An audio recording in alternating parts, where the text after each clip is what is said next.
You're probably watching this video because you've received one of our BPI toolkits. If you haven't and you want one, just pop over to our website and request it. We'll send one straight out to you. What I'm going to do now is just go through it and explain a few of the things that are in there so you've got a bit of an understanding of what they are and how we're kind of envisaging that you use them. First of all, you'll notice there's a letter which explains what's in there. So you don't have to watch this video, you don't have to remember everything. We've popped it there for you nice and conveniently. We've got this great Keep Calm and Map the Process postcard. Keep that one handy. On the back is just some of the different shapes in BPI mapping. So if you're doing process mapping for the first time, sometimes it's a little bit tricky trying to remember what the shapes mean. It's like a language though, so it's really confusing if you don't use the right shapes. This will help you. Or if you are reading maps that someone else has done, or you want someone else to read your maps, you can give it to them. It's a handy little legend so that they know. If you want some more of these as well, pop to our website, just let us know. We're happy to send out any for your team as well. The next thing we've got is a bit of a checklist here. Now, I would recommend you do this first. It's a little bit of a self-audit around your processes or your teams, just considering some of the things that you might need to look for that BPI can help with. So you do that one first, you'll have an understanding about what you're trying to achieve. Now this flyer here, you'll notice, has got a couple of different maps. The main purpose behind this one is just to show you an example of a process map in the as-is state and then what we actually changed it to in the to-be state. So you've got a little bit of a sense of how that works.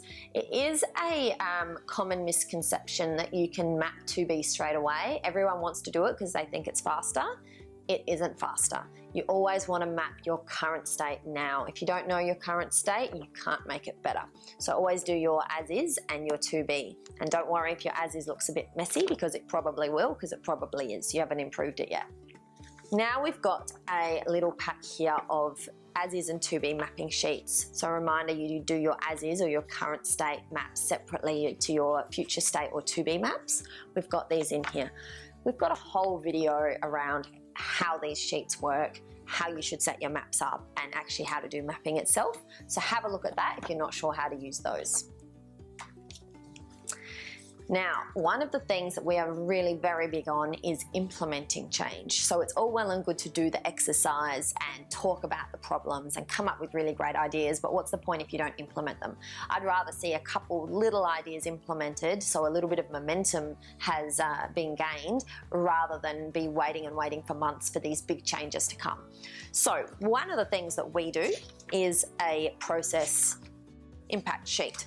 What that does, and we'll go through this in a separate video as well, is outlines all your findings and your to-be recommendations, but it actually goes through in a more of an implementation or action plan type of focus. So it's still based off of your maps, but this is basically what you use to drive the activity. So you don't just do the mapping activity and then it's just left there. You're actually going to work through the activities using this. We've also got a little bit of info in there about us in case you're wondering a bit more about who we are and what we do. So you can have a read about that, or again, look at our website or contact us. So with all of that, you should have a really good start to just start doing a little bit of mapping in your own environment. We've got a whole lot of resources available for you, so go to the website or contact us if you want us to post some stuff or talk you through any of it. We'd be more than happy to help, and good luck on your mapping journey.